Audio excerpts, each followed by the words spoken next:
안녕하십니까? 오늘은 참으로 소름 끼치는 이야기를 들려드리려고 합니다. 이 이야기는 실제로 제가 계룡산 기도터에서 경험한 일로 말이 얼마나 무서운 힘을 가지고 있는지 깨닫게 해준 사건입니다. 지금부터 들려드릴 이야기는 절대 꾸며낸 것이 아닙니다. 제가 직접 목격하고 경험한 실화입니다. 그날은 깊은 새벽, 인시 기도를 마치고 법당으로 향하던 길이었습니다. 계룡산 특유의 신비로운 기운이 안개와 함께 산길을 감싸고 있었고 평소보다 더 고요한 새벽이었습니다. 새벽 공기는 차가웠지만 맑았고 발걸음 소리만이 정막을 깨뜨리고 있었습니다.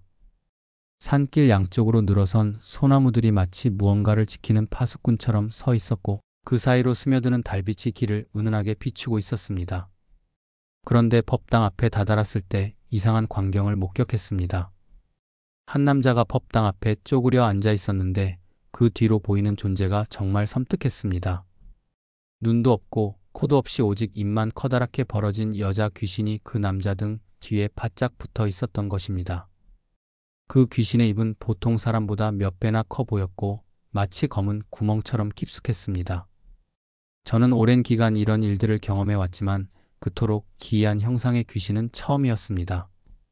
입만 남은 그 존재는 마치 무언가를 계속 중얼거리는 듯 입을 벌름거리고 있었고 그 모습이 너무나 불길해서 온몸에 소름이 돋았습니다. 귀신의 머리카락은 길게 늘어져 있었고 하얀 한복 같은 옷을 입고 있었지만 그 옷조차 흐릿하게 보였습니다. 남자에게 조심스럽게 다가가 정체를 물었을 때 그는 갑자기 울음을 터뜨렸습니다. 선생님, 저 죽어야 끝나요? 그 목소리에는 공포와 절망 그리고 한 맺힌 듯한 울분이 섞여 있었습니다. 그의 얼굴은 창백했고 눈 아래로 짙은 다크서클이 있었습니다. 며칠 동안 제대로 잠을 자지 못한 것 같았습니다. 그냥 돌려보낼 수 없었던 저는 그를 법당 안으로 들였습니다. 법당 안에서 향을 피우고 촛불을 켜니 그제서야 남자의 얼굴이 조금 더 자세히 보였습니다. 30대 중반 정도로 보이는 남자였는데 정장 차림이었지만 옷은 구겨져 있었고 넥타이는 비뚤어져 있었습니다. 손톱은 물어뜯은 흔적이 있었고 손목에는 시계 자국이 선명했습니다. 남자는 떨리는 목소리로 자신의 상황을 털어놓기 시작했습니다. 최근에 이직을 했는데 그 직장에서 극심한 스트레스에 시달리고 있다고 했습니다. 사수는 제대로 된 인수인계도 없이 그를 면박주기만 했고 야근은 일상이 되었지만 수당 한 푼 나오지 않았다고 했습니다. 회사 분위기는 최악이었고 동료들도 서로를 견제하기 바빴다고 했습니다. 매일매일이 고통의 연속이었다고 합니다. 아침에 일어나는 것부터 시작해서 출근길, 그리고 하루 종일 이어지는 업무까지 모든 것이 지옥 같았다고 했습니다. 아침에 눈을 뜨면 다시 그 지옥 같은 하루를 보내야 한다는 생각에 침대에서 일어나는 것조차 힘들었다고 했습니다. 지하철을 타고 가면서도 계속 한숨만 나왔고 회사 건물이 보이면 가슴이 답답해졌다고 했습니다. 그러다 보니 어느 순간부터는 진짜 죽고 싶다는 말이 입에 붙어버렸다고 했습니다. 처음에는 단순한 푸념이었겠지만 점점 그 말이 자주 나오기 시작했습니다. 화장실에서도 엘리베이터에서도 집에 돌아가는 길에서도 혼자 중얼거리게 되었다고 했습니다. 죽고 싶다, 정말 죽고 싶다, 이렇게 사느니 차라리 죽는 게 낫겠다는 말들이 계속 나왔다고 했습니다. 집에서도 악몽에 시달리며 기력이 쇠해져 갔고 무언가 자신을 따라다니는 것 같은 느낌을 받기 시작했다고 했습니다. 처음에는 단순한 스트레스 때문이라고 생각했지만 점점 그 느낌이 강해졌습니다. 뒤에서 누군가가 자신을 지켜보고 있는 것 같았고 때로는 귓가에서 속삭이는 소리도 들렸다고 했습니다. 그러던 어느 날 끔찍한 악몽을 꾸었다고 합니다. 온몸이 밧줄에 묶인 채 어딘가로 질질 끌려가고 있었는데 그 앞에는 입만 커다란 여자 귀신이 깔깔 웃으며 그를 바라보고 있었다고 합니다. 바로 제가 본 그 귀신 말입니다. 꿈속에서 그 귀신은 무서운 웃음소리를 내며 그를 어딘가로 끌고 갔습니다. 꿈속에서 귀신은 그를 단두대 앞으로 이끌었고 자신의 목을 칼 아래로 내밀라고 했습니다. 단두대는 낡고 피로 물들어 있었고 그 위에는 이미 누군가의 목이 떨어져 있었다고 했습니다. 그때 귀신이 중얼거리는 말이 죽고 싶지, 죽고 싶지, 너도 죽고 싶지, 였다고 합니다. 칼날이 떨어지려는 순간 남자는 비명을 지르며 깨어났습니다. 하지만 악몽은 거기서 끝나지 않았습니다. 며칠 뒤 야근 중에 옥상에서 바람을 쐬다가 맞은편 건물에서 자신과 똑같이 생긴 검은 정장의 남자를 보았다고 합니다. 그 남자는 그를 향해 웃더니 순간 건물 아래로 떨어졌다고 했습니다. 그 장면은 너무나 생생했고 떨어지는 소리까지 들렸다고 했습니다. 놀라서 급히 아래를 내려다보았지만 시체는 없었습니다. 그 자리에 남아있던 건 그를 이상하게 쳐다보는 사람들의 눈빛뿐이었습니다. 사람들은 그가 혼자 소리를 지르며 아래를 내려다보고 있는 모습을 보고 이상하게 여겼던 것입니다. 그때부터 그는 정말로 무서워했습니다. 자신이 미쳐가고 있는 것은 아닌지, 정말로 죽어야 하는 것은 아닌지, 남자는 떨리는 목소리로 물었습니다. 정말 죽어야 끝나는 걸까요? 이 고통이, 이 지옥 같은 나날들이 정말 죽어야만 끝나는 걸까요?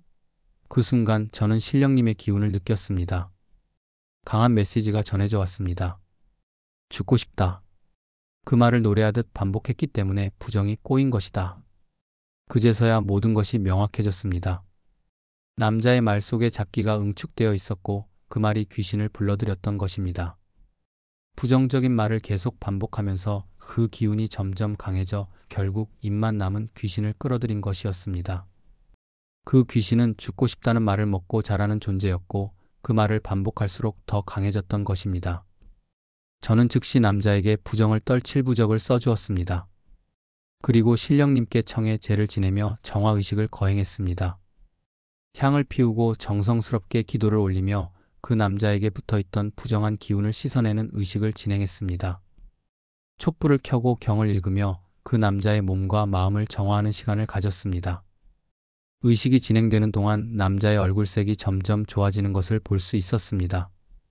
처음에는 창백하고 핏기 없던 얼굴에 조금씩 생기가 돌기 시작했습니다. 그리고 그의 등 뒤에 붙어있던 입만 남은 귀신의 모습도 점점 흐려지기 시작했습니다. 의식이 끝나갈 무렵 남자의 등 뒤에 붙어있던 입만 남은 귀신의 모습이 완전히 사라졌습니다. 그리고 마침내 남자도 그 순간을 느꼈는지 갑자기 몸이 가벼워졌다고 했습니다. 오랫동안 어깨를 짓누르고 있던 무거운 것이 사라진 것 같다고 했습니다. 남자는 눈물을 흘리며 감사 인사를 전했습니다. 선생님 정말 감사합니다.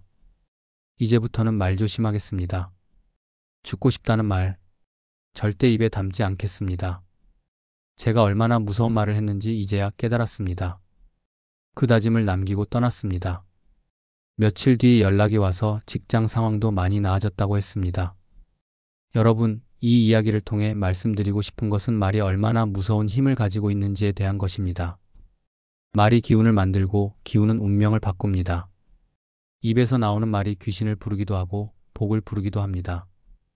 우리가 무심코 하는 말 한마디 한마디가 모두 우리의 운명을 좌우한다는 것을 잊지 마십시오. 특히 죽고 싶다는 말은 정말로 위험합니다. 처음에는 단순한 푸념이었을지 모르지만 그 말을 계속 반복하다 보면 그 기운이 점점 강해져서 결국 부정한 존재들을 끌어들이게 됩니다. 말에는 혼이 들어있고 그 혼이 현실을 만들어내는 것입니다. 항상 긍정적인 말을 하십시오. 죽고 싶다가 아닌 살고 싶다를 말하십시오. 힘들다보다는 이겨낼 수 있다를 말하십시오. 안 된다보다는 할 수 있다를 말하십시오. 우리가 입으로 하는 말들이 바로 우리의 운명을 결정한다는 것을 잊지 마십시오. 말은 단순한 소리가 아닙니다. 말에는 혼이 들어있고 그 혼이 우리의 삶을 이끌어갑니다. 좋은 말을 하면 좋은 일이 생기고 나쁜 말을 하면 나쁜 일이 생긴다는 것을 명심하십시오.